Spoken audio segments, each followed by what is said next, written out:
I've got the first two. Oh, you did? Did you already do it? There's two F-19s and an F-20. Right, ma'am, are you Ebony Broussard? Yes, ma'am. And will your client, it's my understanding she's going to just enter pleas unagreed on the motions. Request to bond, that's correct.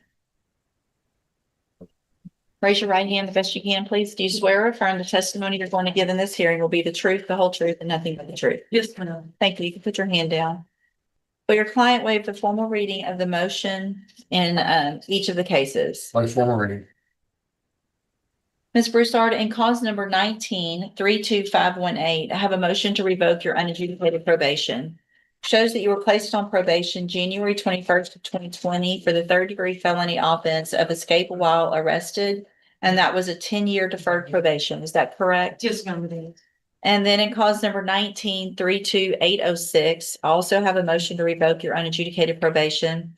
Shows that you were placed on probation January 21st of 2020 for assault on a peace officer, a second-degree felony. That was also a 10-year deferred probation. Is that correct? Yes, ma'am, it is. And then in cause number 21-36615, also have a motion to revoke your unadjudicated probation. Shows that you were placed on probation July 12th of 2021 for the state jail felony offense of possession of a controlled substance, and that was a 5-year deferred probation. Is that correct? Yes, ma'am. Hold on. Each of these cases allege that you violated your probation. Count 1 in each case alleges that you committed the new offense of public intoxication, January 23rd of 2026. And is that true or not true? Yes, ma'am, it is. True. Yes, ma'am.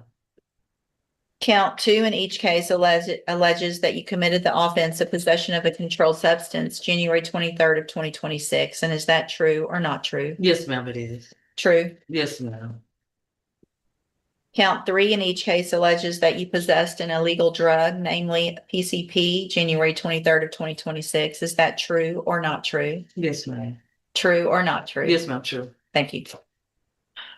Count 4 alleges that you became intoxicated or was under the influence of an intoxicating substance on January 23rd, 2026. Is that true or not true? Yes, ma'am, it is true.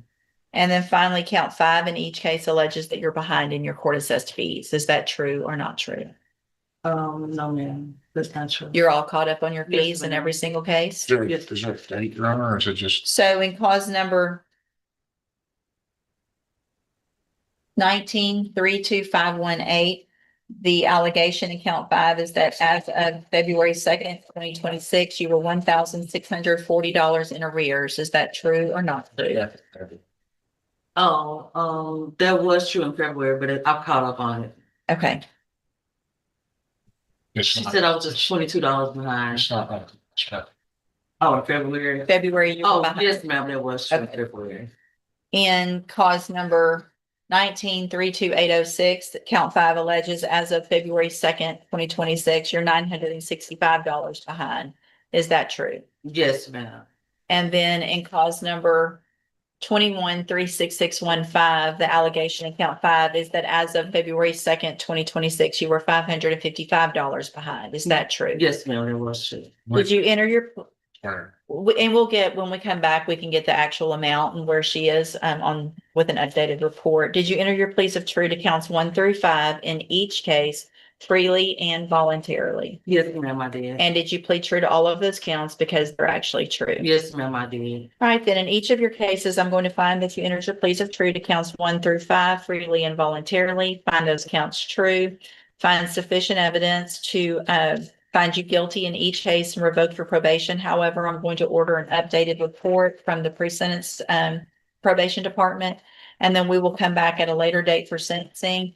Obviously, anything that you think is important for me to know, get that information to Mr. Kimler and he'll present it to me on your behalf when we come back. Yes, ma'am. Yeah, right. Request bonds. I know the court may be a bit reluctant to do that because of her conditions that she was under the influence of intoxicating substance, particularly PCP. Already set bonds. Oh, yeah. There was a request and they were set in each case. I'm not going to modify those amounts. All right, we'll see you back at sentencing. Anything? Yes, ma'am. Just since, Hang on just a second. Go ahead. just because these officers have been here this morning, I would just like the opportunity to ask if they have anything with respect to Ms. Broussard. I know Ms. Richard as a supervisor is here and has diligent notes on it. If there's anything that they feel is important for the court to note at this point, or would you rather wait? I would rather it be either in the update or come then, because in 6 weeks, I'll probably have forgotten what we talked about. No, that's fine. I appreciate y'all being here. I'm sorry this one ended up last, but yeah, let's just get an updated report, get everything you need in there. And then if there's any other testimony, we'll get that at those sentencing hearings. Thank y'all for being here. May I just ask, in the instance that she were to make those bonds, would there be anything that you all would recommend with respect to? They're $100,000 in each case. There's a GPS and a drug patch already ordered. Anything else that y'all would want? I figured that would cover it. Yeah. All right, thank you. You can go back with the bailiff. Yes, ma'am. Oh, I'm sorry, she needs your thumb. Good morning, are you Jaden Worlds? And Mr. Parker, will your client waive the formal reading of the indictments and the motions in each case?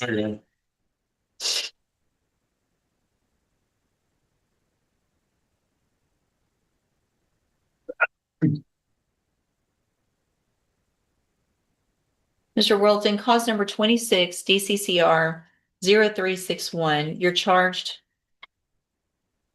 with a second-degree felony offense of aggravated assault with a deadly weapon from January 21st of 2026. And how do you plead to that charge?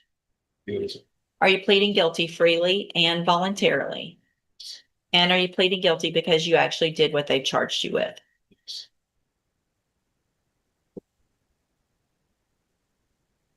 Give me just a second.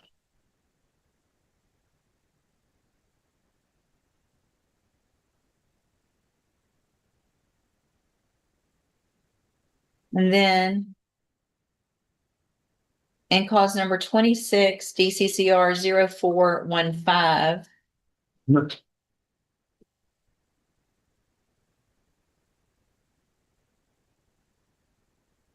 Mini button. You're charged with a first-degree felony offense of aggravated robbery, and that's from January 27th of 2026. And how do you plead to that charge? Guilty. Again, are you pleading guilty freely and voluntarily? And are you pleading guilty because you actually did what they charged you with? In each of these cases, those two cases, I have here on the tablet some documents that have your signature on them that the state's marked as exhibit number 1. Before you sign these, did you go over them with Mr. Parker? Yes. Do you fully understand them? Yes. And do you understand, if I follow the agreements that you've made with the district attorney, that you'll be waiving or giving up any right to appeal? Do you also understand, if you're not a U.S. citizen, that a plea of guilty or no contest may result in your deportation, exclusion from admission to the country, or denial of naturalization under federal law?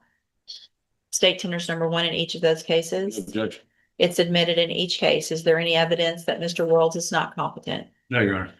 All right, sir, in cause number 26, DCCR 0361, I'm going to find that you entered your plea of guilty freely and voluntarily. Find that you're mentally competent and understand the nature and the consequences of your plea. Find sufficient evidence to find you guilty, and at this time find you guilty of aggravated assault with a deadly weapon. Sentence you in accordance with your agreement to a term of 20 years in the institutional division of the Texas Department of Correction. You will receive credit on that sentence for any time that you've been in custody that the law gives you the right to receive. There will be an affirmative finding in that case of a deadly weapon. In cause number 26, DCCR 0415, also find that you entered your plea of guilty freely and voluntarily. Find sufficient evidence to find you guilty, and at this time find you guilty of aggravated robbery. Sentence you in accordance with that agreement to a term of 20 years in the institutional division of the Texas Department of Corrections. You will receive credit on that sentence for any time that you've been in custody that the law gives you the right to receive. I'm also making an affirmative finding in that case of a deadly weapon. Now, in cause number 24, DCCR 1721, I have a motion to revoke your unadjudicated probation.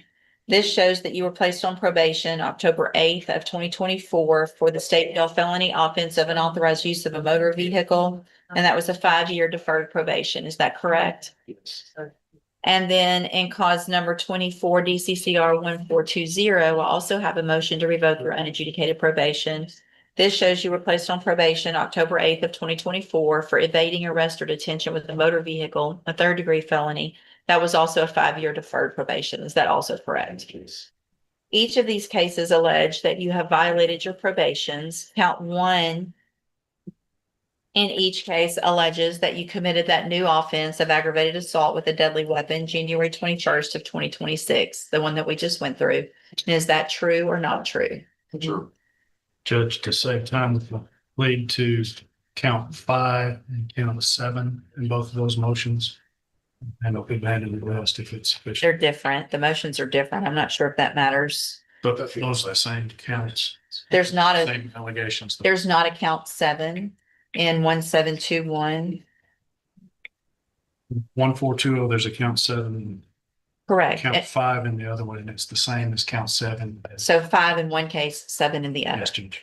So in cause number 24 DCCR 1721, it also alleges in count 5 that you possessed and used a firearm, namely a handgun, to fire shots at 2 people on January 21st of 2026. And is that true or not true? Mhm. And then in cause number 24 DCCR 1420, count 7, in that case also alleges that same violation of firing the handgun. Is that true or not true? True. All right, so did you enter your pleas of true to counts 1 and 7 in 1420 and 1 and 5 in 1721 freely and voluntarily? Yes. And did you plead true to those counts because they're actually true? I have also here on the tablet some documents in those 2 cases that have your signature on them that the state's marked as Exhibit 1. Did you also go over these with Mr. Parker? And do you understand them as well? And you also understand if I follow these agreements, you'll be waiving or giving up any right to appeal. State tenders number 1 in each of those cases. Objection. It's admitted. All right, Mr. Worlds, in cause number 24 DCCR 1721. Find that you entered those pleas to counts 1 and 5 freely and voluntarily. Find those counts true.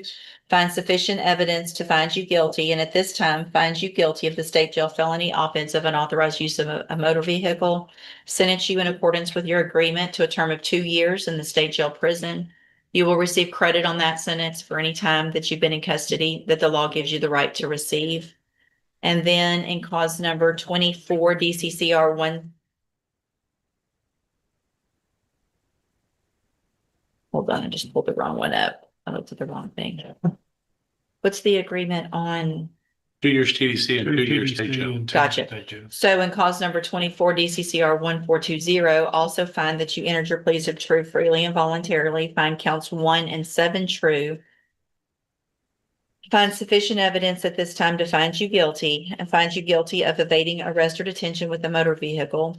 Sentence you in accordance with your agreement to a term of 2 years in the institutional division of the Texas Department of Corrections. You will also receive credit on that sentence for any time that you've been in custody that the law gives you the right to receive. All 4 of these cases will run concurrently, which means together at the same time.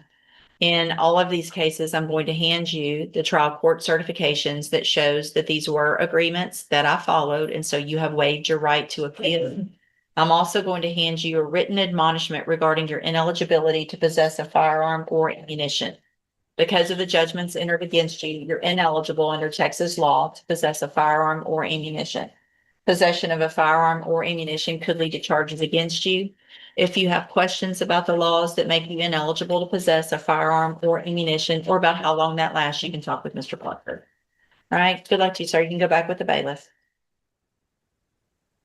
Here you go. Hey.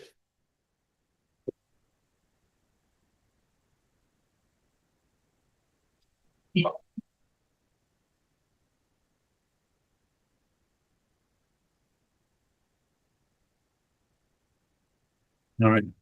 So it's just in the third case, the new case.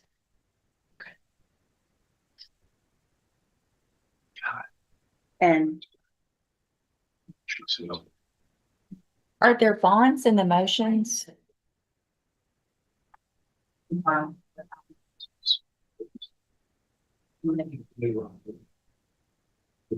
She's on bond on the new case, the 22, May 22,000. She's in custody, she's waiting custody on the TRP. We're saying that it falls in the TRP, she's not bonded out. okay, That the bond on the TRP is different. What I said on that. I'm sorry. 25, 50, 25, 25. Did I know that there was a robbery at that time? We were, Yes, we were Judge. just here. You had actually indicated to me Oh, that the robbery that the was bond low. was low. Robbery Yes. At 22. Yes, $22,000 on a robbery when you're on probation for 3 felony offenses seemed very low to me. And this is one of those things when we're trying to get it worked out where some of the magistrates, not some of them, depending on the case, they're unable to see if someone's on probation. Mhm. And we're trying to get that worked out because I think surely that was what happened on this one, because I know they wouldn't have done that. So, I don't mind resetting the week. yeah, let's do that, Ms. Holmes, so that you have an opportunity to look at the motion, as far as that,